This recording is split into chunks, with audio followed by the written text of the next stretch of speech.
19장 시나이 산에 도착하다. 이스라엘 자손들이 이집트 땅에서 나온 뒤 셋째 달 바로 그날 그들은 시나이 광야에 이르렀다. 그들은 르피딤을 떠나 시나이 광야에 이르러 그 광야에 진을 쳤다. 이렇게 이스라엘은 그곳 산 앞에 진을 쳤다. 계약 체결을 약속하시다. 모세가 하느님께 올라가자 주님께서 산에서 그를 불러 말씀하셨다. 너는 야곱 집안에 이렇게 말하여라. 이스라엘 자손들에게 알려주어라. 너희는 내가 이집트인들에게 무엇을 하고 어떻게 너희를 독수리 날개에 태워 나에게 데려왔는지 보았다. 이제 너희가 내 말을 듣고 내 계약을 지키면 너희는 모든 민족들 가운데서 나의 소유가 될 것이다. 온 세상이 나의 것이다.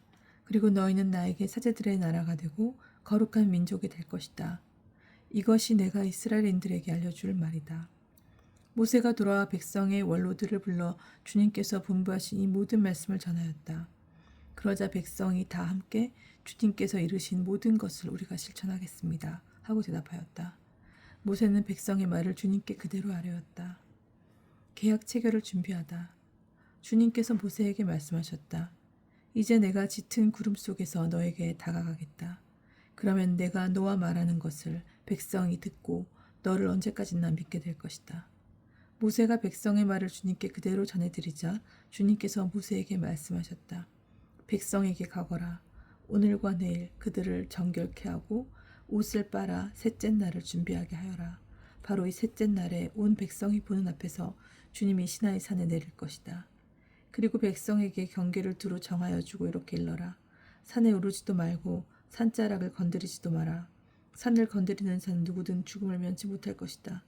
그런 자는 아무도 손을 대지 말고 둘이나 활에 맞아 죽게 해야 한다.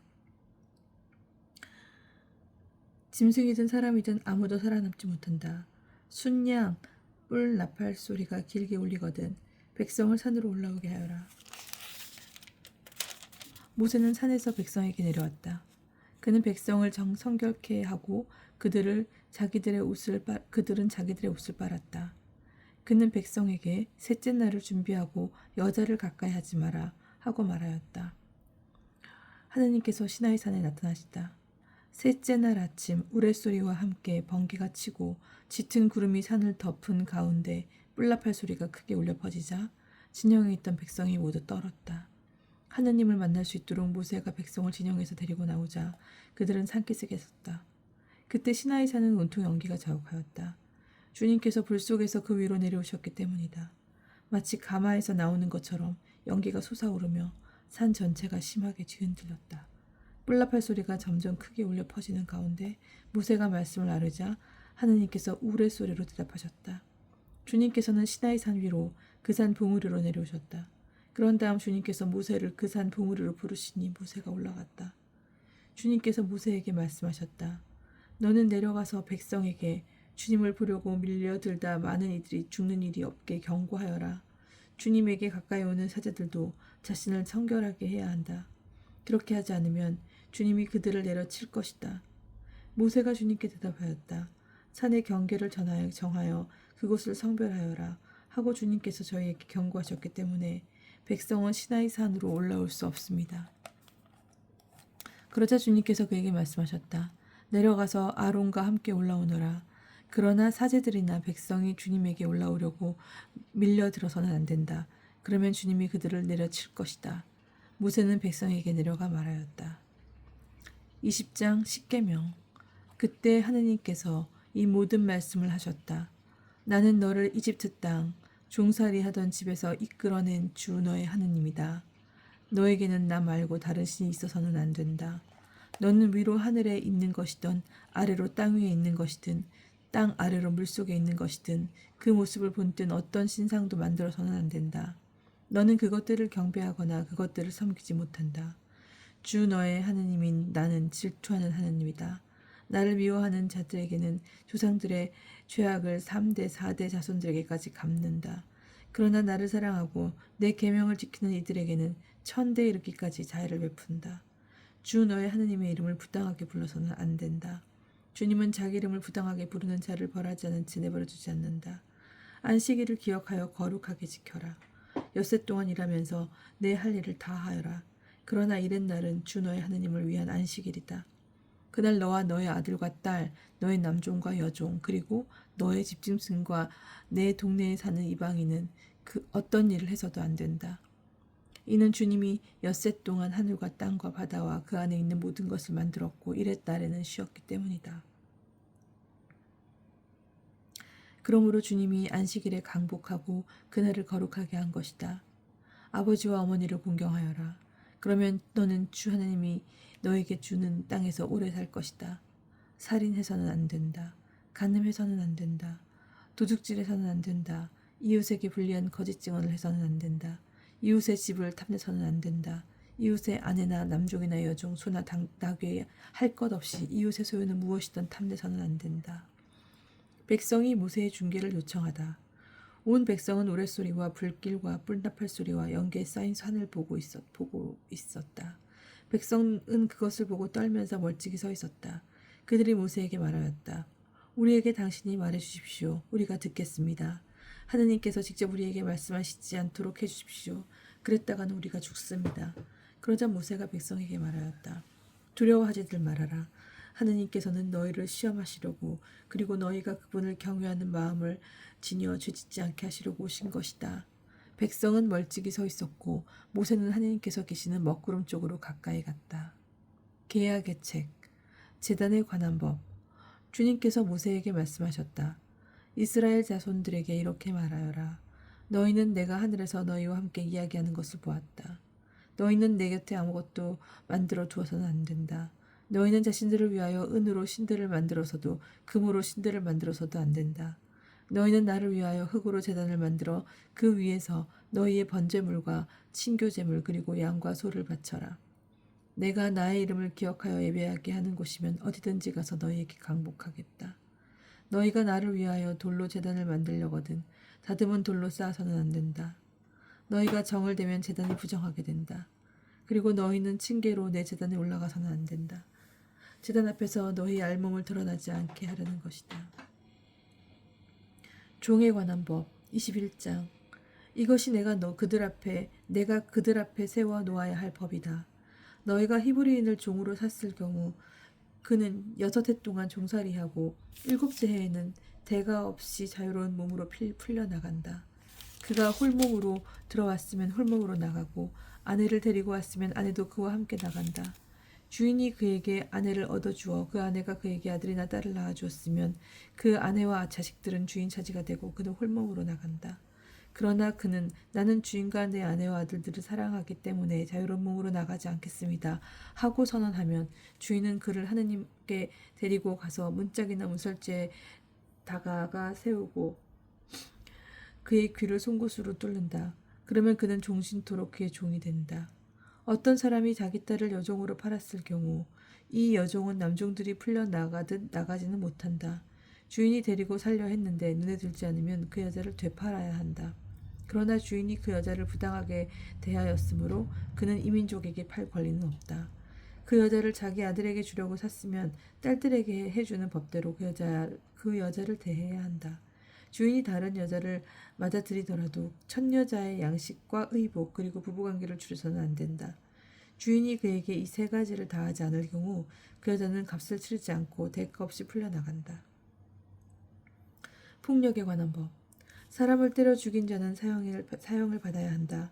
만일 그가 일부러 하지 않고 하느님이 그의 손에 걸리게 한 것이라면 그가 피신할 수 있는 곳을 너희에게 지정해 주겠다. 그러나 악의로 흉계를 꾸며 이웃을 죽였을 경우에는 그가 내 재단을 붙잡았더라도 끌어내어 사형에 처해야 한다. 자기 아버지나 어머니를 때린 자는 사형을 받아야 한다. 사람을 유괴한 자는 그 사람을 팔았든 데리고 있든 사형을 받아야 한다. 자기 아버지나 어머니를 욕하는 자는 사형을 받아야 한다. 상해에 관한 법. 사람들이 서로 다투다 한 사람이 상대방을 돌이나 주먹으로 때려 그가 죽지는 않고 자리에 눕게 되었을 경우 그가 나중에 일어나서 지팡이를 짚고 밖에 돌아다니게 되면 때린 자는 벌을 면한다. 다만 그동안의 손해를 갚고 나을 때까지 치료해 주어야 한다. 어떤 사람이 자기 남종이나 여종을 몽둥이로 때렸는데 그 종이 그 자리에서 죽었을 경우 그는 벌을 받아야 한다. 그러나 그 종이 하루나 이틀을 더 살면 그는 벌을 받지 않는다. 종은 주인의 재산이기 때문이다. 사람들이 서로 싸우다 임신한 여자와 부딪혔을 경우 그 여자가 유산만 하고 다른 해가 없으면 가해자는 그 여자의 남편이 요구한 대로 벌금형을 받아야 한다. 그는 재판관을 통해서 벌금을 치른다. 그러나 다른 해가 뒤따르게 되면 목숨은 목숨으로 갚아야 하고 눈은 눈으로, 이는 이로, 손은 손으로, 발은 발로, 화상은 화상으로, 상처는 상처로, 멍은 멍으로 갚아야 한다.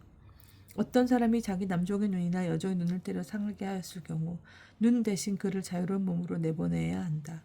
그가 자기 남종의 이나 여종의 이를 부러뜨렸어도 이 대신 그를 자유로운 몸으로 내보내야 한다. 소가 남자나 여자를 뿔로 받아서 그가 죽었을 경우 그 소는 돌에 맞아 죽어야 한다. 그 고기를 먹어서는 안 된다. 이 경우 소 임자는 벌을 받지 않는다. 그러나 그 소가 예전부터 받은 버릇이 있어 그 주인이 경고를 받고도 그것을 잡돌이하지 않아 남자나 여자를 죽였으면 소가 돌에 맞아 죽어야 할 뿐만 아니라 주인도 사형을 받아야 한다. 만일 배상금을 요구해 오면 그 주인은 자기 몸값으로 요구하는 것을 다 물어야 한다. 소가 남의 아들을 받았거나 남의 딸을 받았을 때에도 그 주인은 이 법에 따라 다루어진다.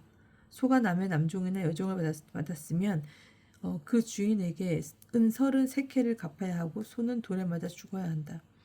어떤 사람이 구덩이를 열어놓거나 구덩이를 파고 그것을 덮지 않아서 소나 나귀가 거기에 빠졌을 경우 그 구덩이의 임자는 짐승의 임자에게 돈을 치러 배상해야 한다. 그러나 죽은 짐승은 구덩이 임자의 차지가 된다. 어떤 사람의 소가 이웃의 소를 받아서 죽게 하였을 경우 살아있는 소를 팔아서 그 돈을 나누어 가지고 죽은 소도 나누어 가진다. 그러나 그 소가 예전부터 받는 버릇이 있다는 사실이 알려졌는데도 그 주인이 그것을 잡돌이하지 않았다면 소는 소로 배상하고 죽은 소는 자기가 차지한다. 절도에 관한 법. 어떤 사람이 소나 양을 도둑질하여 그것을 잡거나 팔았을 경우 소 한 마리에 소 5마리를, 양 한 마리에 양 4마리를 배상해야 한다. 22장. 도둑이 집을 뚫고 들어가다 들켜서 맞아 죽었으면 살인죄가 되지 않는다. 그러나 해가 이미 떠오른 다음에는 살인죄가 된다. 도둑질한 자는 배상해야 한다. 그가 가진 것이 없으면 제 몸을 팔아 도둑질한 것을 갚아야 한다. 도둑질한 짐승이 소든 나귀든 양이든 아직 산채로 그의 손에 있으면 그는 그것을 갑절로 배상해야 한다. 손해배상법. 어떤 사람이 밭이나 포도원에서 풀을 뜯기던 가축을 풀어놓아 남의 밭 곡식을 뜯어먹게 하였을 경우 그는 자기 밭의 가장 좋은 소출과 자기 포도원의 가장 좋은 소출로 배상해야 한다. 불이 나서 가시덤불에 옮겨 붙어 남의 낯갈이나 거두지 않은 곡식이나 밭을 태웠을 경우 불을 낸 자는 자기가 태운 것을 배상해야 한다. 어떤 사람이 이웃에게 돈이나 물건을 지켜달라고 맡겼다가 그 집에서 도둑을 맞았을 경우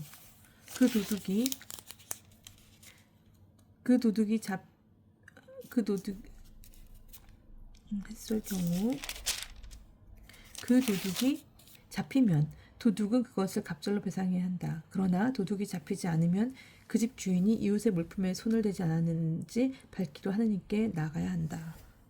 소나 나귀나 양이나 겉옷이나 그 밖의 어떤 분실물이든 한쪽이 저것은 내 것이다 하고 주장하는 사건이 생기면 한쪽이 관련된 이 일은 하느님께 가져가야 한다. 하느님께서 유죄 판결을 내리신 자는 상대방에게 갑절로 배상해야 한다. 어떤 사람이 이웃에게 낙이나 소나 양이나 그 밖에 어떤 가축이든 지켜달라고 맡겼는데 죽거나 다치거나 아무도 보지 않는 사이에 없어졌을 경우 맡았던 이가 이웃의 물건에 손을 대지 않았다는 것을 주님 앞에서 맹세하여 두 사람 사이의 시비를 가려내야 한다. 그러면 임자는 그것을 받아들이고 상대방은 배상하지 않는다. 그러나 그것이 도둑 맞았다면 그 임자는 배상해야 한다. 그것이 맹수에게 찢겨 죽었다면 그것을 증거물로 내놓고 찢겨 죽은 짐승은 배상하지 않는다. 어떤 사람이 이웃에게 짐승을 빌려줬다가 그것이 다치거나 죽었을 경우 그 임자가 같이 있지 않았다면 배상해야 한다. 임자가 같이 있었다면 배상하지 않는다. 그 짐승이 세를 낸 것이면 쇳돈을 물어야 한다. 처녀를 범한 자에 관한 법. 어떤 사람이 정혼하지 않은 처녀를 꿰어 그와 동침하였을 경우 신부 몸값을 내고 그 처녀를 아내로 받아들여야 한다. 그 처녀의 아버지가 자기 딸을 그에게 주는 것을 거절하면 처녀의 몸값에 해당하는 금액을 물어야 한다. 그 밖에 사형에 처할 죄인. 너희는 주술쟁이 여자를 살려두어서는 안 된다.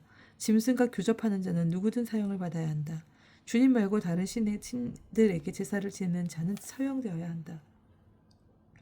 약자 보호법. 너희는 이방인을 억압하거나 학대해서는 안 된다. 너희도 이집트 땅에서 이방인이었다. 너희는 어떤 과부나 고아도 억눌러서는 안 된다. 너희가 그들을 억눌러 그들이 나에게 부르짖으면 나는 그 부르짖음을 들어줄 것이다. 그러면 나는 분노를 터뜨려 칼로 너희를 죽이겠다. 그러면 너희 아내들은 과부가 되고 너희 아들들은 고아가 될 것이다. 너희가 나의 백성에게 너희 곁에 사는 가난한 이에게 돈을 구워 주었으면 그에게 채권자처럼 생세해서도 안 되고 이자를 물려서도 안 된다. 너희가 이웃의 겉옷을 담보로 잡았으면 해가 지기 전에 돌려주어야 한다. 그가 덮을 것이라고는 그것뿐이고 몸을 가질 것이라고는 그 겉옷뿐인데 무엇을 덮고 자겠느냐. 그가 나에게 부르짖으면 나는 들어줄 것이다. 나는 자비하다. 하느님을 섬기는 몇 가지 법. 너희는 하느님을 욕하거나 너희 백성의 수장을 저주해서는 안 된다. 너희의 풍성한 수확과 과일집을 나에게 바치기를 미뤄서는 안 된다. 너희 아들들 가운데 마지는 나에게 바쳐야 한다. 너희 소와 양도 그렇게 해야 한다. 이랫동안 어미와 함께 두었다가 여드렛 날에는 나에게 바쳐야 한다. 너희는 나에게 거룩한 사람들이 되어야 한다. 너희는 들에서 맹수에게 찢긴 짐승의 고기를 먹어서는 안 된다. 그런 것은 개에게나 던져 주어야 한다.